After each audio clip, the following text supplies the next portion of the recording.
Yeah, I have these two hats. On the one hand, I'm an academic, okay, and on the other hand, as part of the research somehow, I also create video games that are mostly based on cultural heritage topics, even if we have published some games about other things linked to social impacts, such as the impact of the COVID-19 pandemic on teenagers and things like that.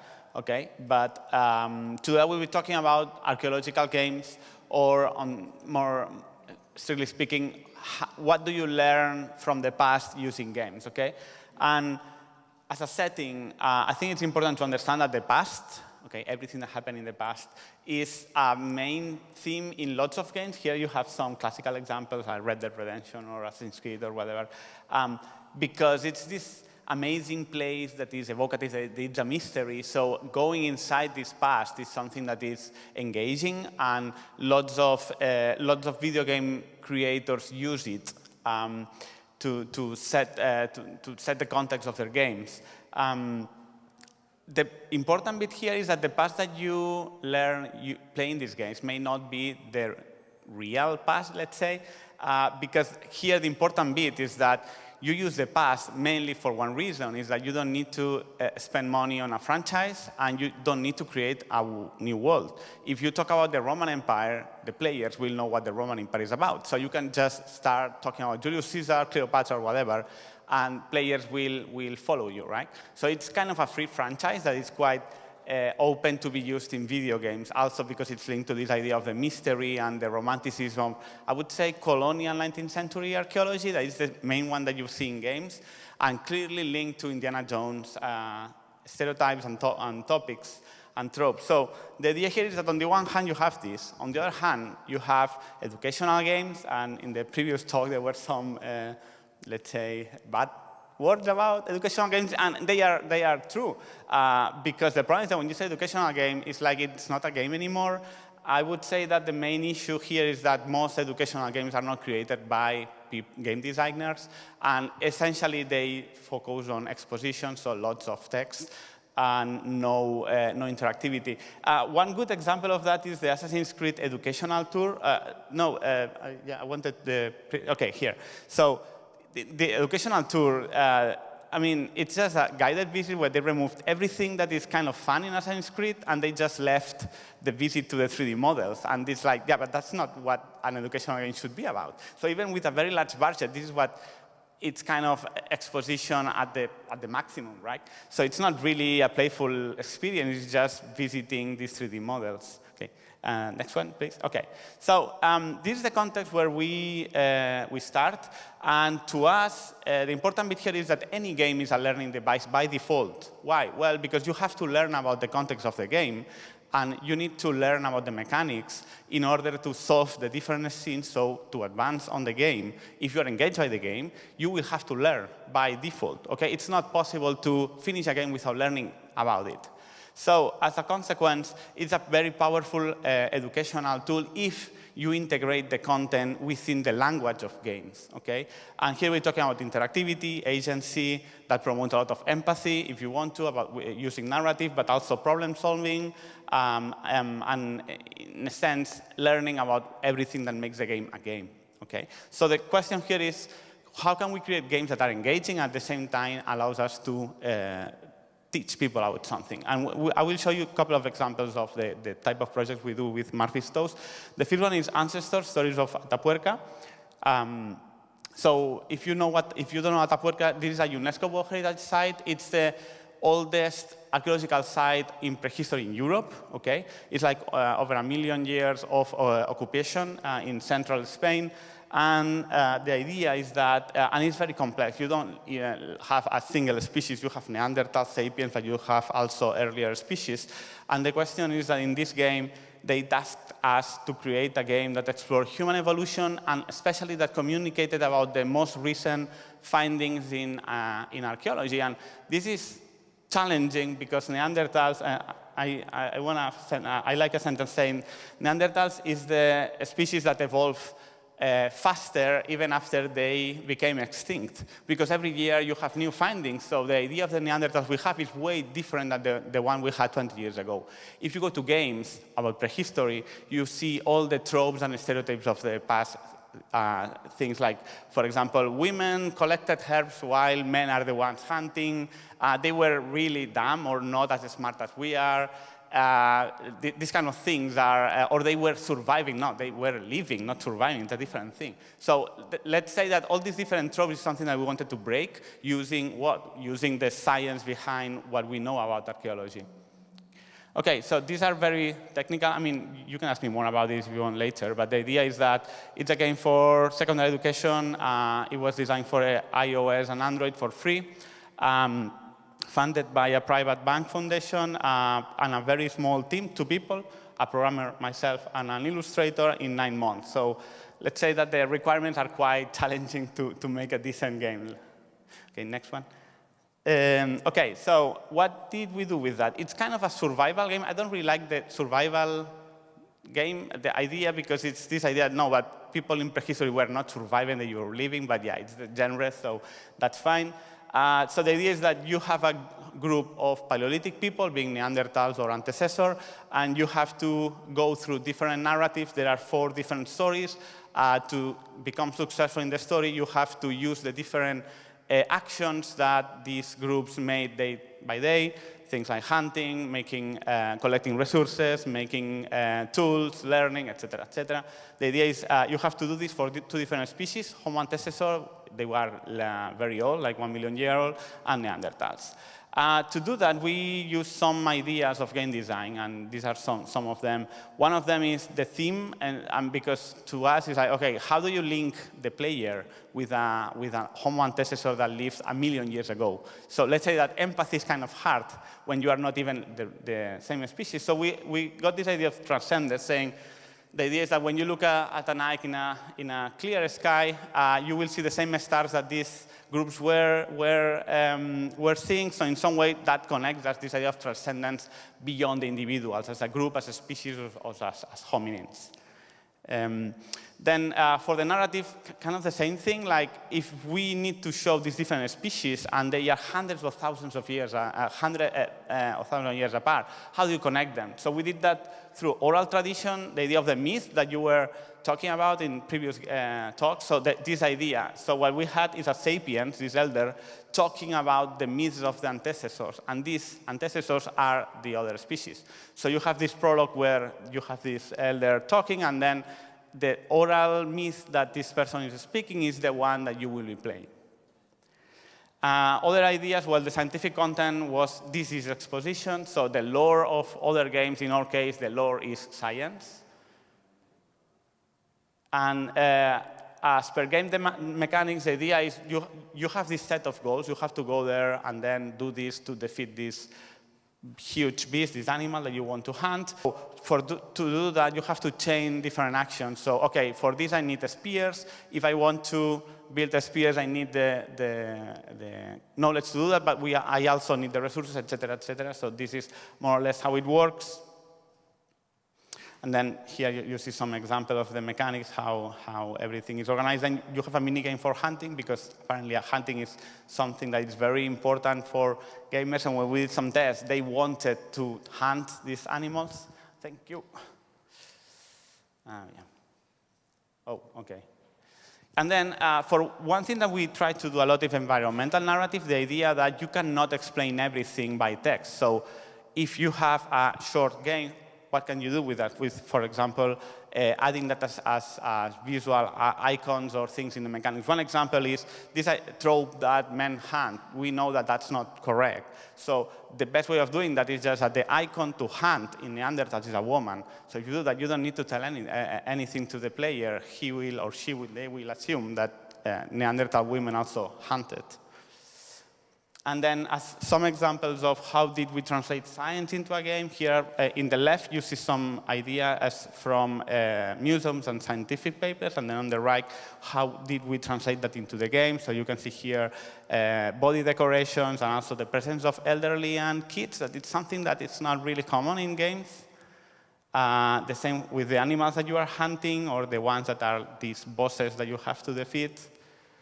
Also the tools, because when you go to a museum, you don't really imagine the tool. I mean, how did they really use the tool? Because the wooden part is missing, right? So you only have the rocks. So this is what we do. And then everything else, because then we wanted to show that they were very complex species. So art, religion, clothing, language, etc. Everything was there in the game. So the impact of this game, it was released 6 years ago already, and it had a quite a diverse audience, which was interesting. Teachers using the game in the classroom, but also people that just play games and they liked it. Also lots of teenagers, etc. We had over 80,000 downloads, which is not bad for a game with zero marketing budget. And also because let's say that the mobile gaming market was becoming or has become quite difficult for this type of games for a simple reason. If the game is free, it means that for Apple or for Google, it's not getting any benefit from it, so they don't make it visible because they don't get any profit from it, right?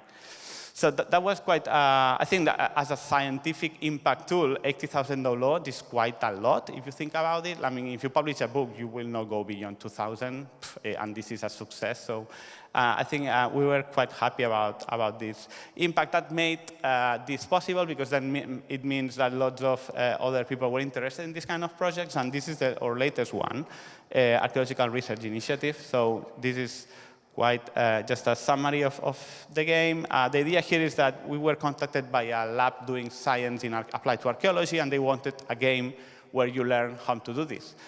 That was tricky because in reality, they wanted a virtual reality experience, and it's like, yes, but you cannot do that with 10,000 euros of budget, I guess, or at least I cannot do that with 10,000 euros. So what we wanted to do in the end is something quite different. So they came and this is quite interesting because they wanted to, I think that Claudia made the same point, they wanted a virtual reality experience, like no, not virtual reality, not even 3D. We want to do a 2D game because with this budget, it's not going to work. And also because it didn't work for the idea they had. The idea is that just, if you think about it, it's like, yes, but if you want to show how archaeology works, maybe a 3D game is not ideal. And in the end, we came up with a different idea, which is a detective game, like a crime scene, using the archaeological context as a crime scene, and then you are the investigator trying to know what happened there.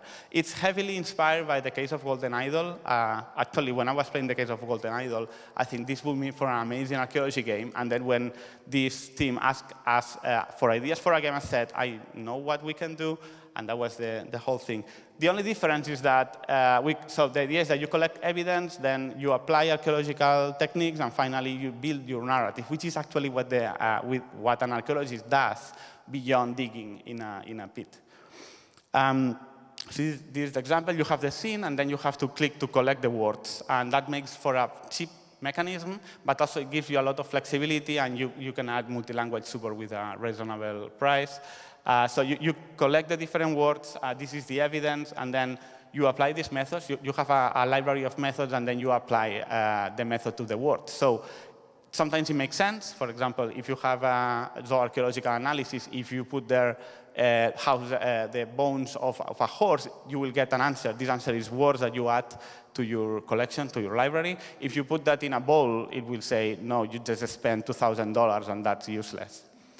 And then finally, you generate the narrative. So once you have the evidence, you have to know what happened there. And the way to do that is to fill the gaps with the words that you collected and see if they make sense. If you do that, in the end, you solve the mystery, and that's what you get from it, the final revelation of what actually happened there on the scenario that you are excavating. And that's all. I have these questions. I think I will leave it here if we have time for discussion later. So thank you very much. Thank you. Thank you. So now let's see if Stefano is connected with us. So I can introduce him while we wait for him to... Are you here with us, Stefano? Yeah. Oh, no, nice. It's like... okay. It's like speaking with the dead. Anyway, I'm going... I'm going to read your bio and then you can start with your presentation. I think that they have your slides. So, Stefano Caselli, a PhD at the Institute of Digital Games, University of Malta, is a researcher and teacher. His research is focused on how virtual worlds simulate, represent, and transform memory and the past. He has taught video game screenwriting and game design, and now teaches cinema and multimedia. Since 2015, he collaborates with IVIPRO Italian video game program. So, Stefano, it's your turn. I hope the slides appear here on the screen. Let's see.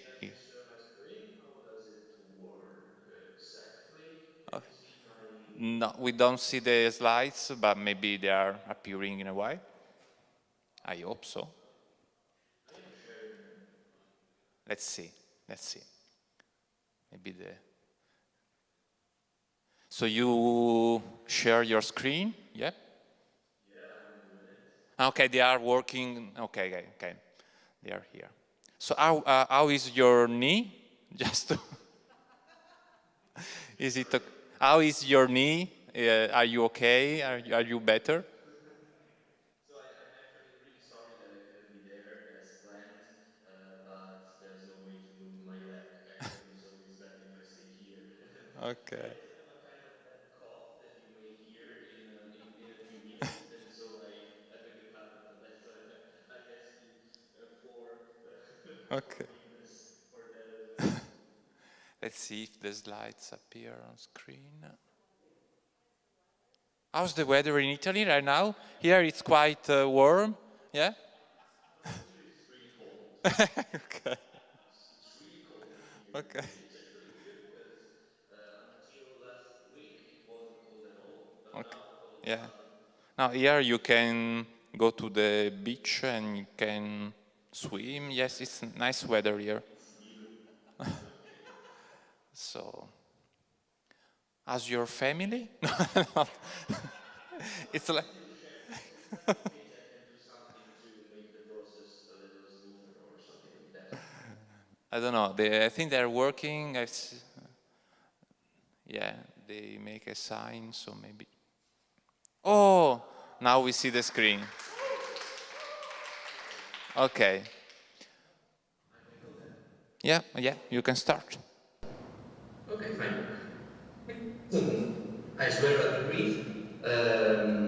Even because, also because Andrea already told you about what we do at IVIPRO Italian Video Game Program, so I'll be as brief as possible introducing our activities. So IVIPRO kind of raises from an awareness, and the awareness that in Italy we are as rich in terms of history and heritage and culture as poor we are in terms of video game literacy and knowledge of how video games can be used to share the heritage and the history of our culture and of our nation. So IVIPRO as a project starts with this in mind. Our mission is exactly that of sharing video games as a tool to tell about our past and to tell about our present, to tell about the places and the characters and the histories that we know. And at the same time, our aim is to make institutions aware of the fact that digital games are a tool to tell all these things, that a tool that is even more powerful, at least to a certain degree, than cinema and than other media for this very purpose. So at IVIPRO we do a lot of things. Basically, we set up conferences, we do training courses, we organize seminars and lectures, and we are aimed at both general public and institutions, but also at cultural associations, operators, educational operators, so teachers and professors, and even game developers. We also preserve video games, which is an essential requirement for developing future knowledge of the medium. And in a way, we contribute, therefore, to the gaming heritage preservation in Italy, which is another huge issue in terms of awareness of the institutions. Currently, we are looking for a physical place to host our collection. But most importantly, and this will also be the main focus of this presentation, we make research.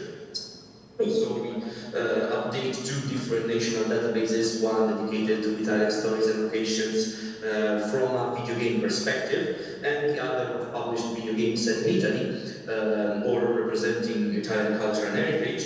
And at the same time, we facilitate contact between developers and film commissions or institutions that could help them raising funds or funding funds, or alternatively make research on the territory and on the cultural heritage that they kind of rule.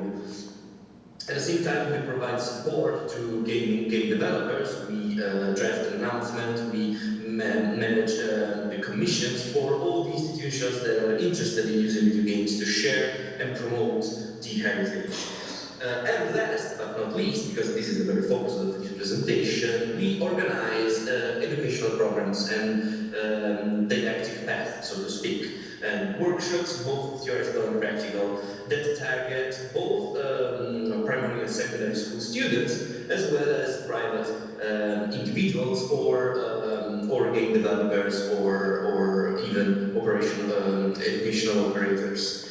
And this is our project dedicated to education. IVIPRO Edu is a set of different courses and learning paths that aim at different subjects. That aim not only at different subjects, but at a different target of people. So today in this presentation, I'm going to present three main projects that we deal with within IVIPRO Edu. The first is Press Start to Learn.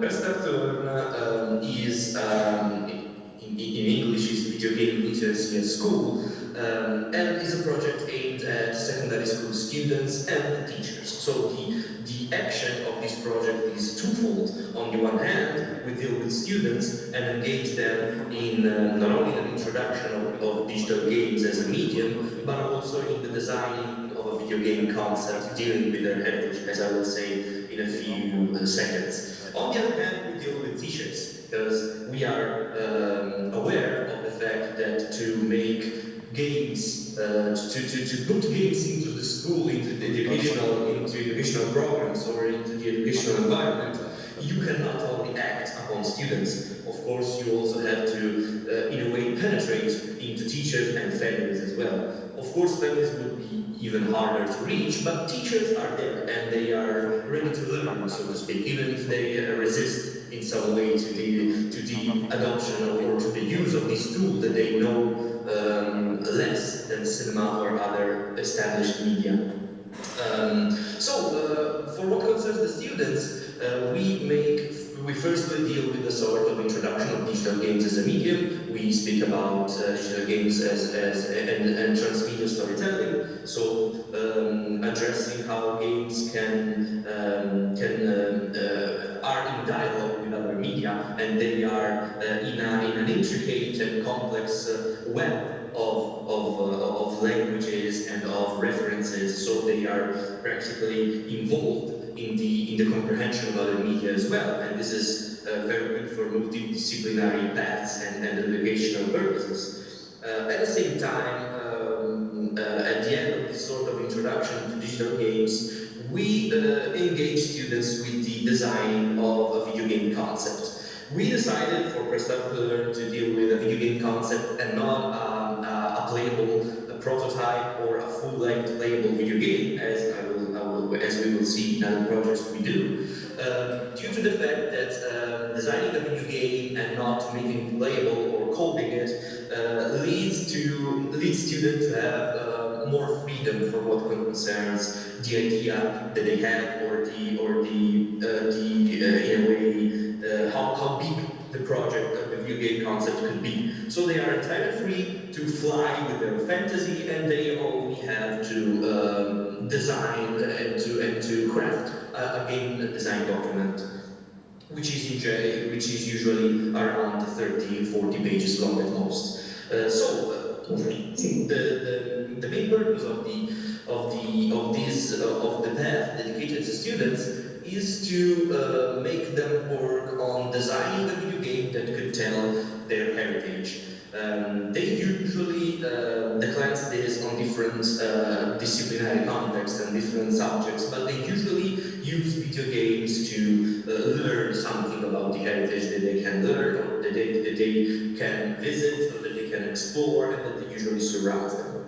At the same time, for what concerns teachers, Press Start to Learn consists in a series of workshops and lectures that aim at spreading and sharing gaming literacy. Of course, teachers are usually willing to learn new ways to engage their students, but they are usually almost entirely ignorant in terms of gaming literacy. So our didactic path deals with introduction to digital games, to basics of game design, to how a game works, how games can tell stories, and if video games are actually narrative devices or texts, which is a thing that for us can be something that we know very well, and that teachers are not entirely used to understand and to accept.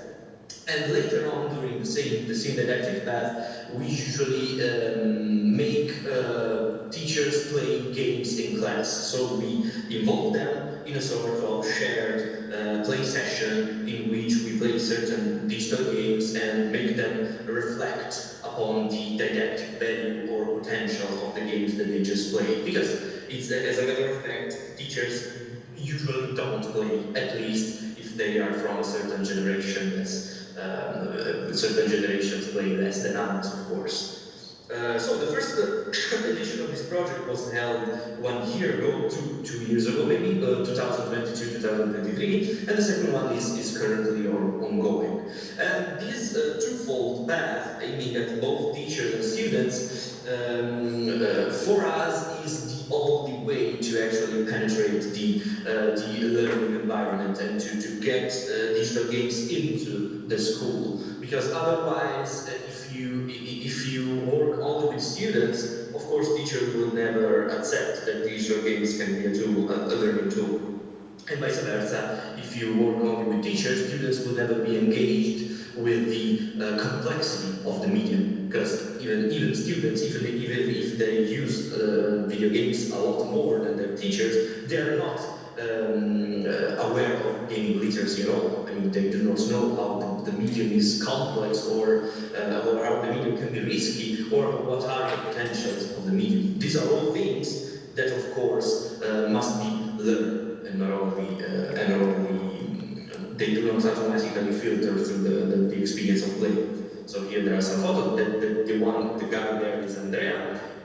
These are some pictures from the play sessions.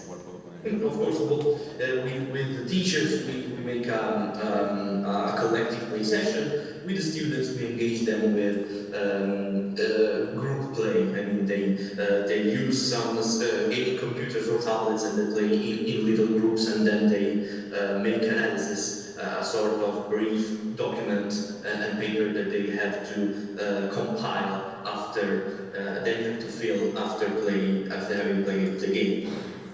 These are the pictures of the class and the play sessions, and these instead are some excerpts from the game design documents that the students crafted at the end of the didactic path. So as you see here, these are de facto some screenshots of the games that they designed.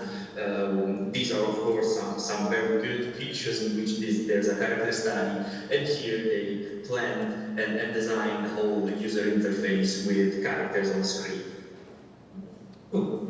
These here are some comments by the students. As you see, they are generally not only engaged and enthusiastic by having used games within school, which are two things that rarely communicate, but most importantly, they learn how games can be way more as a textful tool, as a device, than what they usually expect or are used to think. Playground is the second of the projects that I want to present to you. And Playground is instead aimed at primary school students only, not teachers, only primary school students. The difference here is that in this project they not only design digital games, in this case visual novels, but they make them playable. So if you go on the website of Playground, you will also find the visual novels that the primary school students engaged within the project crafted, and they are actually playable and even pretty cool, of course, unless you focus yourself on the fact that they are designed by primary school students, so aesthetically they are kind of rough, so to speak, but you will see some pictures in some moments. And in this sense, crafting a digital game for primary school students becomes a way to discover the world around them. So we ask them to design these visual novels that tell the heritage that they already know. So they use the digital games to explore the world that surrounds them. And these are some pictures. Last but not least, Urban History is Reloaded, but I'm running out of time. Urban History is Reloaded is an artistic residency. So here we had another target. And the target was game developers, so game designers, game artists, and game programmers. We asked them and we followed them and supervised them as they designed a game based on a specific area of the city of Padua in Italy. It was a 5 weeks long residency, and during the residency they designed a playable prototype of a mobile game, which is most the same, and that is entirely free to download from the website of the residency. Here as well as in the other projects, the game became a tool to explore the world that surrounded them and to tell, so to speak, to retell the experience of the city that they were having. I think I'm done, so I thank you very much for your attention. I heard some confused voices, but I hope everything is fine. So, thank you. Thank you.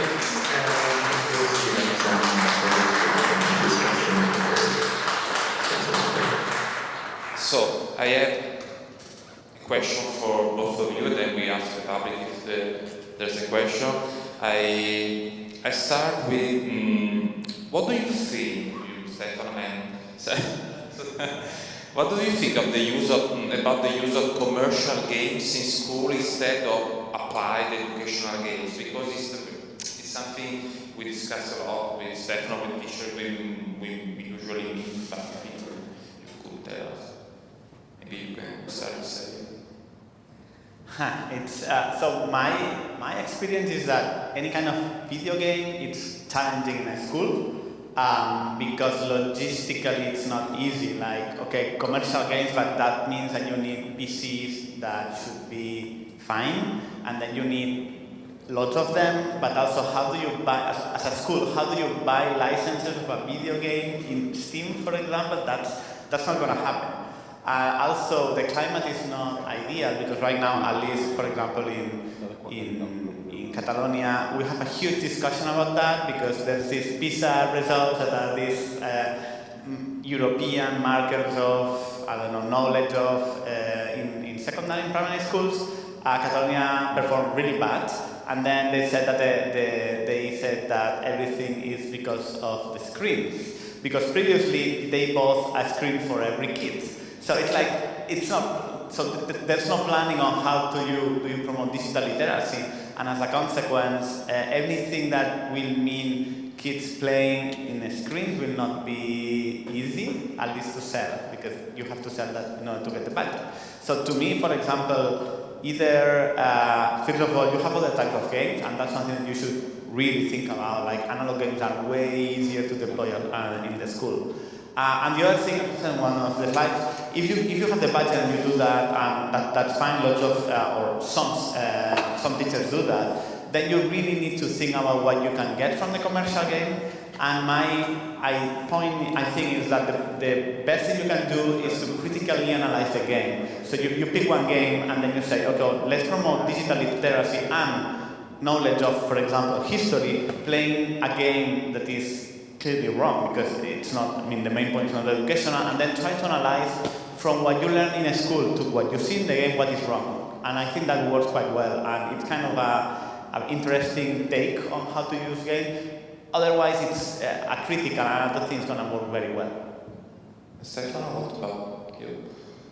I agree pretty much on everything. I mean, accessibility is a huge problem in terms of commercial games. Not only because commercial games are hard to take into school, but also because commercial games ask their user to, in a way, pay for access because they are commercial. So in a way, even if you critically analyze some games, the students and the public that you have would find harder to deal with those games. Instead, serious games or educational games are already designed with accessibility in mind. So they are being made not for commercial purposes, they are way more accessible even for your public, and not only within the school, but even at home. They can play whenever they want. Instead, if I say them, hey, play Assassin's Creed 2, they have to buy a PlayStation or a good computer, and they have to buy the game. So it's double purchasing stuff. Then of course it's harder and harder, or at least less accessible than educational games. Of course, on the other hand, there's another thing to consider concerning commercial games. Commercial games are the ones that people know and play the most, of course. So when you criticalize them, it's necessary to deal with them. Otherwise, we do not have to forget, for example, that teachers that are part of our public, part of our students, are also parents. And these parents witness their children playing with Fortnite or with commercial games all the time, basically. So educational games are games that are usually outside of the media diet of users. So the action here is twofold. On the one hand, let them know that even commercial games have potential or complexity to discover. And on the other hand, even to learn that even serious games or educational games, or however we call them, can be put into the media diet of people, so that they exist, that they have potential, and they are really complex and effective as educational tool, as much as their commercial counterparts, at least. Okay. So this is just a statement of what Xavier said, because he was entirely right. Is there any question from the public? I think it's almost dinner time here, so maybe. But if there's a question, we have time for another question. Otherwise, we. Okay. Oh, there's a question over there.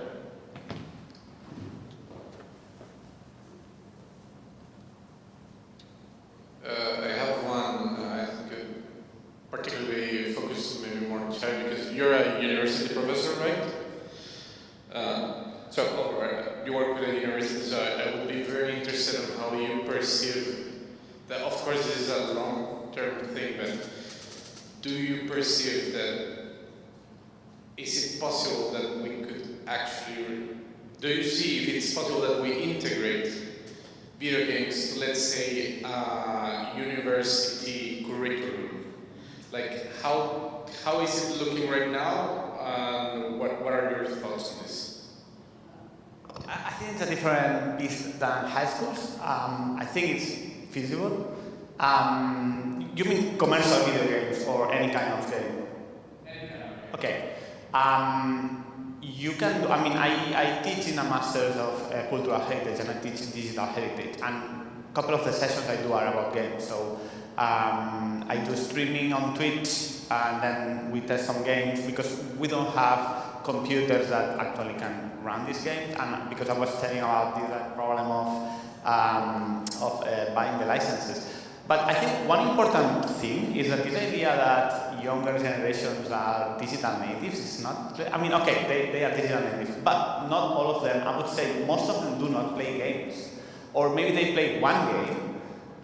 So one thing that is kind of tricky is that if you introduce games at the university level, you have to be aware that some of them will not like it, or some of them will not be good at it, and if you're not proficient in the game, may not be the best learning tool.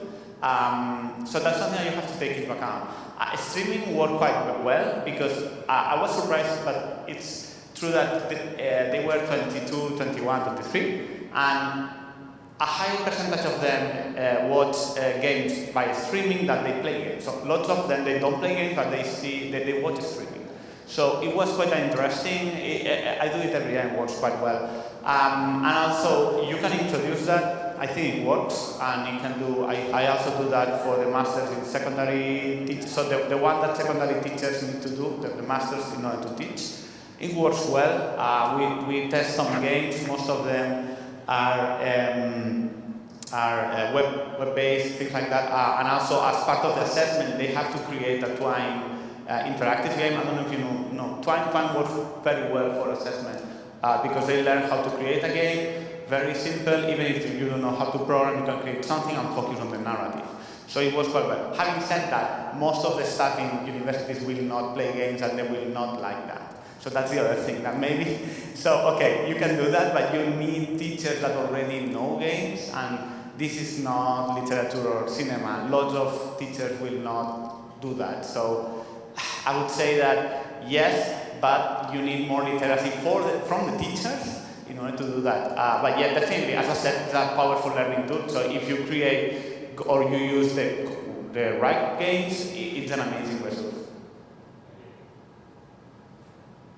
Yeah, once more, I agree with that. I was for me as well, or?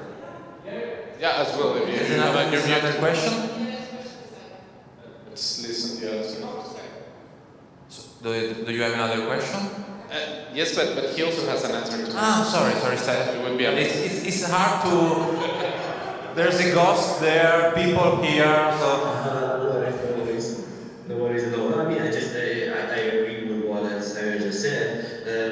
I've been using games in university, but of course there was academies of fine arts or college interested in game design and stuff like that.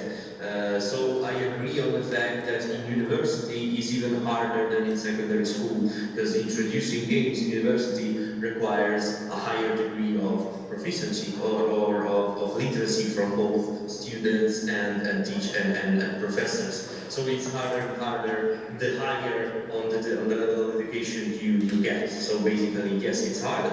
But many universities already deal with them. Not only game studies universities, such as those in Malta or in Finland and stuff like that, but even media studies universities. I've been witnessing courses in which teachers, they suggested students to play games as well as watching movies as part of the reflection on a specific topic. So it is possible, but of course it's more possible in certain specific learning environments, and it's harder and harder in, for example, a history university. In that context, would be harder and harder to get into games, even because they are way more complex than other media. So it's understandable. Last question from Cleo. Yeah, I just wanted to ask actually both of you, I guess, whether you observed any differences in how the students were interacting with each other when they were working with games vis-a-vis working with other materials, but I don't know if you have a reference point for that, because if you're not in that classroom regularly. I was just curious because I've heard a lot about, games fostering social inclusion and stuff, but you also mentioned just now about how not all the young people now are digital natives across all games. So I was just curious if you had any particular observations that stuck out at you. Do you understand that? Okay, I actually teach I teach cinema and multimedia in a secondary school, so I could watch how do they react differently by watching a movie or by playing the game. I could swear that playing games in class is way more chaotic. I mean, they tend to be more noisy, they tend to be more dispersive, so it's a learning environment that's harder to get into. But this is not a bad thing. I mean, it's the good chaotic thing. It becomes a sort of learning environment in which they constantly help each other. For example, overcoming an obstacle in game, in which students that are more skilled with games go to others and tell them, hey, this is something that I've already experienced in another game, and stuff like that. And the main difference between digital games at school and cinema at school, for example, is that cinema, such as books and other media, traditional media tend to be perceived as passive.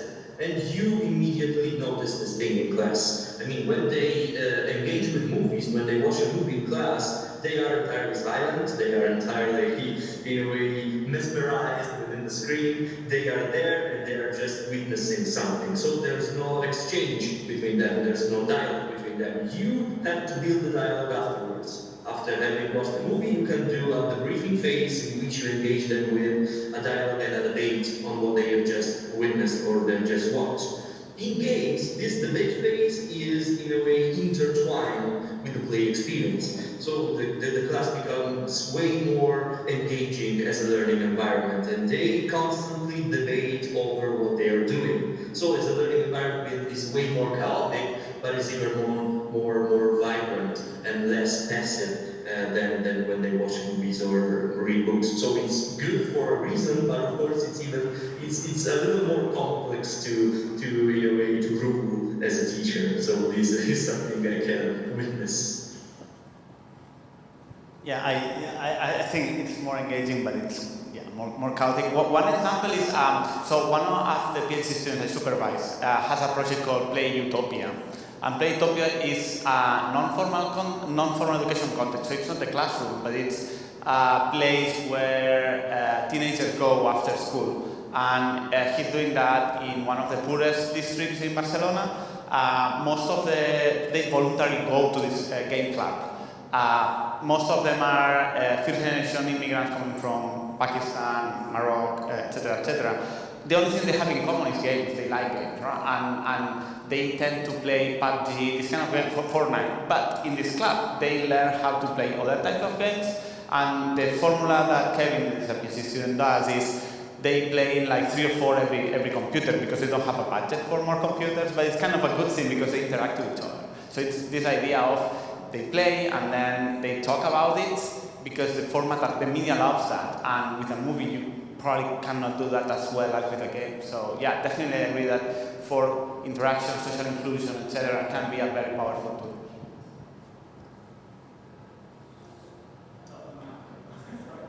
So thank you. I think that's all for today. Thank you to our guests, to Stefano and Xavier, and see you in Italy, Stefano. Bye bye. Ciao ciao. Thank you. And so see you tomorrow for the track number 3 and number 4. Thank you. Have a good night and bye.